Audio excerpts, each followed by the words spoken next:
Suppose there are a bunch of forager ants in one part of town and something good to eat in another part of town. Like if there's a picnic, how does the colony get more ants to your picnic? They're blind and virtually brainless. So how do they do it? That's the question. How do they do it? Hello, A, B, C, D, E, F, G. With that question in mind, we visited a Princeton biologist, Ian Kuzin. This one here. Yeah. What is this now?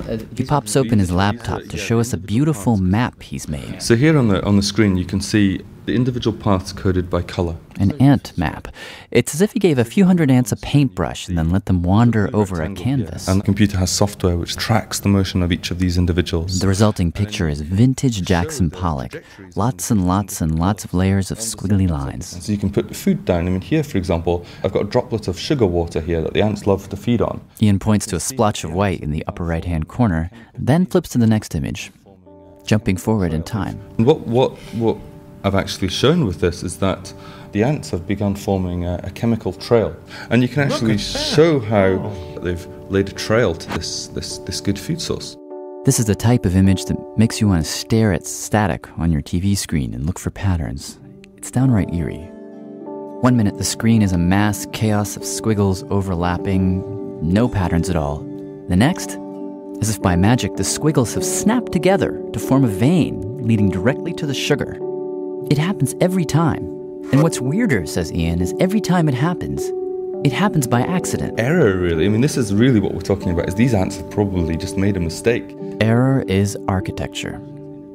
Imagine 500 ants are exploring a space. Number 411 finds the sugar, completely by accident.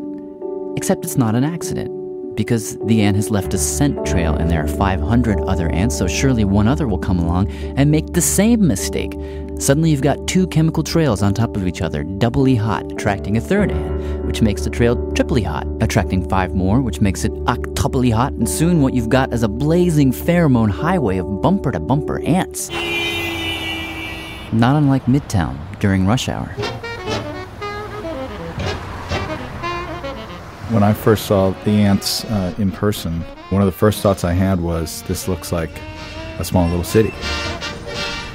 Stephen Johnson noticed this connection and wrote about it in a book called Emergence, The Connected Lives of Ants, Brains, Cities, and Software. A lot of what the ants do is positive feedback loops, where they lay down a kind of pheromone chemical signal to recruit other ants to do something that they're working on. And those ants lay down more of the same signal, and so very quickly you can get a whole bunch of ants working on a single problem. That's a similar effect that you get in the way that city neighborhoods form. Accidents that always happen. That is how ants find food, and, he says, how cities find their shape. It gets to what I sometimes call the swerve. Not that kind of swerve. This kind. When you're walking down the sidewalk, going from point X to point Y, you're going from the subway back to your house, and you pass by, completely accidentally, point Z, which is a new boutique or a new restaurant, something that catches your eye, and you swerve. You see this thing you've never seen before, and you're like, hey, I want to check that out. The whole business, in a sense, of sidewalks in thriving urban centers revolves around the idea that somebody coming to see Boutique A is going to be swerving into Boutique B or Boutique C just because they're near each other and because they're kind of window shopping. Look how beautiful! What a neat idea. Yeah, right? You wake up thinking, well, here's what I'm going to do in the city. I'm going to walk my daughter to school. I'm going to go to the newsstand and buy a paper. And then on your way, something that you didn't expect, something new, catches your eye. Begonias. I always want that. And Sally, that's the begonia she wants. Right. So you swerve, which begins as an accident. But all these kind of local, unplanned decisions all add up into this larger macro unit that does have a distinct personality and that, crucially, can last for hundreds of years. Which does make you wonder, because the personalities of cities, we know about that. You know, how come there are distinct neighborhoods for rich people? There are neighborhoods in some cities for artists. Slums? Consider 28th Street in Manhattan. Today in the flower market we have hydrangeas and sunflowers from Florida. How many flower stores are on this block, would you say? If I had to guess, I'd probably say about 25. There are flower stores all around. It's like a Walmart for flowers in a way. Now, how did this begin? Let's propose that someone, for some reason, came here and set up a flower shop, which picked up a few customers. So then a second flower merchant says, since he's getting the traffic, maybe if I open a store like ahead of his on the block, maybe I'll be able to pull some people away from him, have him swerve into my store. Location, location, location. And let's say that gets more traffic. You got to be where the traffic is. So then you get a third store. That works too. You could sell pencils that look like ducks and nothing else, and if you're right in the middle of Times Square, you know what? You'll probably make money. That's the key. Traffic is everything. Once a neighborhood becomes the place for duck-shaped pencils or the place for flowers, what began as an accident then becomes a neighborhood. So much so, if I blindfolded a flower salesman and dropped him onto 100 blocks, would he know which one was 28th Street? Oh, absolutely. Yeah, sure. Yeah, of course. Why? I know my street, man. I just smell the flower, hyacinths. Did you smell the hyacinths as soon as you walk in there? I mean, of course. I would, sound of the hand trucks, reefers screaming, yelling. I mean, please.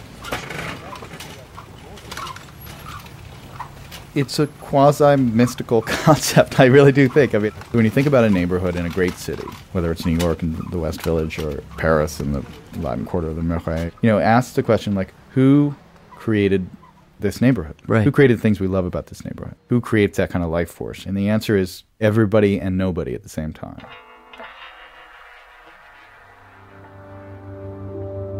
So that brings us again to the central mystery of this hour. We're studying here the science of emergence, which asks, where does organization come from?